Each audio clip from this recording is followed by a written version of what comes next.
لوگ تبلیغ سے اتنا متاثر نہیں ہوتے جتنا آپ کے کردار سے متاثر ہو جاتے ہیں۔ آپ بھی اس وقت تک کامیاب نہیں ہو سکتے جب تک آپ ہر کام ایمانداری سے سر انجام نہیں دیتے۔ بددیانتی سے جیت جانا کردار کے فقدان کی علامت ہے۔ ہمیشہ یاد رکھیں کہ اللہ تعالیٰ آپ کو دیکھ رہا ہے۔ آپ کی ایمانداری دوسروں کو ایماندار بنانے کا باعث بھی بنتی ہے۔ کامیابی کا پیغام۔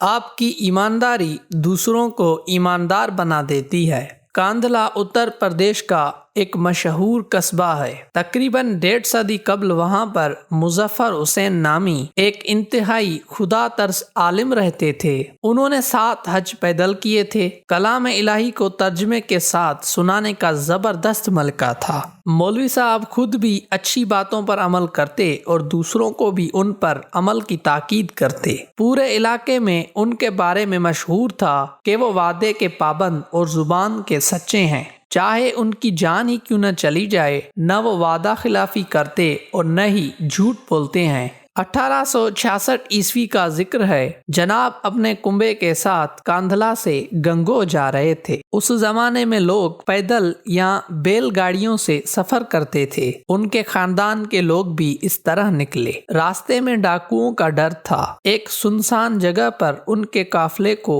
ڈاکوؤں نے گھیر لیا۔ حضرت نے جب محسوس کیا کہ ڈاکو حملہ کرنے والے ہیں تو وہ اپنی گاڑی سے اتر کر ڈاکوؤں کے سردار کے پاس گئے اور اس سے کہا، حملہ کرنے سے پہلے میری ایک بات سن لو۔ سردار نے پوچھا، کیا کہنا چاہتے ہو؟ میں تمہارے ساتھ ایک معاملہ کرنا چاہتا ہوں۔ سردار نے پوچھا، کیا معاملہ کرنا چاہتے ہو؟ حضرت نے فرمایا، تمہیں روپیہ، پیسہ، زیور اور قیمتی سامان چاہیے تو تمہاری یہ غرض بغیر حملے کیے بھی پوری ہو سکتی ہے۔ تم ہماری عورتوں کو مت چھیڑنا، نہ ہاتھ لگانا۔ ہم اپنا سارا قیمتی سامان تمہارے حوالے کر دیں گے۔ سردار رضامند ہو گیا اور اس کے ساتھی ایک طرف بیٹھ گئے۔ مولوی صاحب گھر والوں کے پاس آئے اور کہا، جس کے پاس جو زیور، پیسہ یا قیمتی سامان ہے مجھے دے دو، کوئی بھی چیز اپنے پاس نہ رکھو۔ عورتوں نے سب کچھ جمع کر کے مولوی صاحب کے حوالے کر دیا۔ وہ سارا اثاثہ لے کر سردار کے پاس گئے اور کہا، بھائی دیکھو، میں سب سامان لے آیا ہوں۔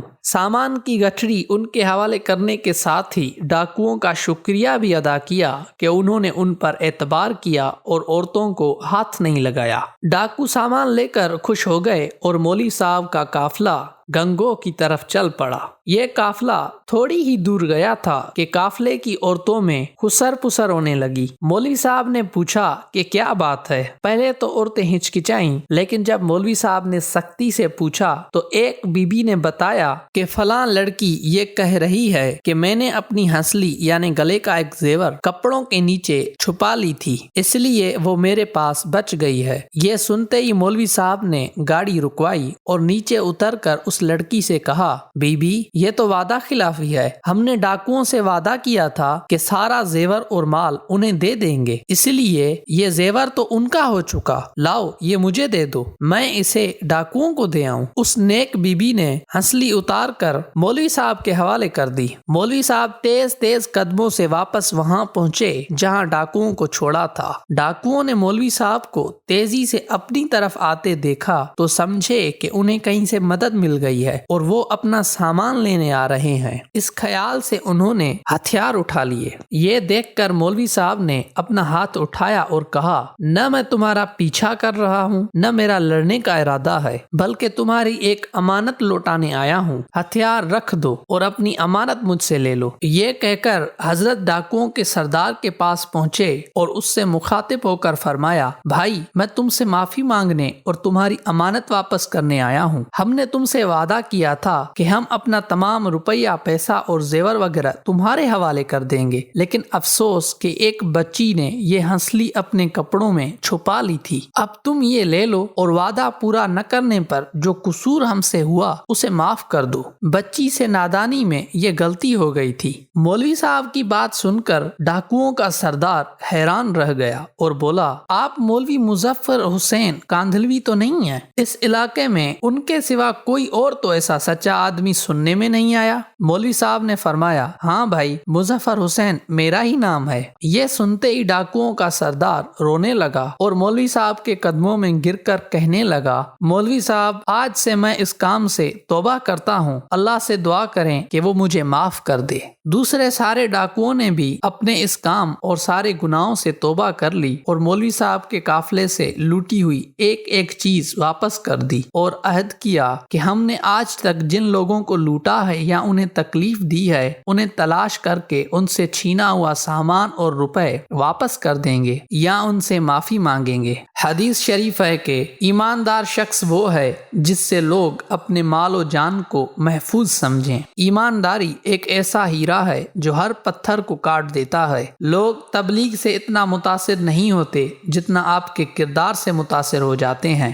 آج کی ستم ظریفی یہ ہے کہ عالم دین پیٹ بھر کر فاقے کا درس دے رہے ہوتے ہیں، اس لیے درس سننے والے بھی گھر جا کر خوب پیٹ بھر کر کھانا کھا لیتے ہیں۔ بہت کم لوگ جانتے ہیں کہ برِ صغیر میں اسلام پھیلانے میں بزرگان دین کے ساتھ ساتھ مسلمان تاجروں کا بڑا ہاتھ تھا، کیونکہ وہ لوگ ایماندار تھے، جس کی وجہ سے اقوام غیر فوراً متاثر ہو جاتی تھیں اور اسلام کی طرف راغب ہونے لگتی تھیں۔ دنیا کے کامیاب اور امیر ترین لوگوں پر تھامس اسٹینلی نے کئی سال تک ریسرچ کی اور ان کی کامیابی و کامرانی کی سب سے بڑی وجہ ایمانداری پائی۔ آپ بھی اس وقت تک کامیاب نہیں ہو سکتے جب تک آپ ہر کام ایمانداری سے سر انجام نہیں دیتے۔ ایمانداری بہترین حکمت عملی ہے۔ دھوکے بازی، بددیانتی، فریب کاری اور جھوٹ کی تربیت یعنی ٹریننگ ہمیں فلموں، ٹی وی پروگراموں، اشتہارات اور گھر کے ماحول سے ملتی ہے۔ آج کل اسی لیے بددیانتی سے کام لینا ہمارے لیے ایک کھیل اور تفریح بن گیا ہے۔ بددیانتی کو چھپایا نہیں جا سکتا۔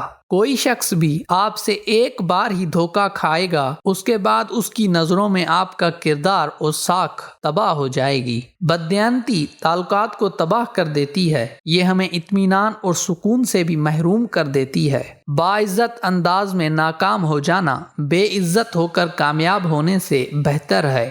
بعض شکستیں فتوحات سے زیادہ فائدہ مند ہوتی ہیں۔ بددیانتی سے جیت جانا کردار کے فقدان کی علامت ہے۔ کسی فرد کے کردار کی حقیقی آزمائش یہ ہے کہ وہ کیا کرتا ہے اور کیا نہیں کرتا، جبکہ اسے علم ہو کہ وہ پکڑا نہیں جائے گا۔ ایمانداری اپنانے کے دو ہی بہتر طریقے ہیں۔ ایک یہ کہ ہمیشہ یاد رکھیں کہ اللہ تعالیٰ آپ کو دیکھ رہا ہے کہ آپ کسی کا حق مار رہے ہیں۔ دوسرا یہ یاد رکھیں کہ آپ نے ایک نہ ایک دن مر جانا ہے اور جس شخص کے ساتھ آپ نے بے ایمانی کی ہوئی ہے وہ آپ کی بخشش میں رکاوٹ بن جائے گا۔ آپ کی ایمانداری دوسروں کو ایماندار بنانے کا باعث بھی بنتی ہے۔ یاد رکھیں نیکی کبھی نہیں مرتی۔ حدیث شریف ہے کہ ایماندار تاجر آخرت کے روز صالحین، صدیقین، شہداء اور انبیاء کی صف میں کھڑا ہوگا۔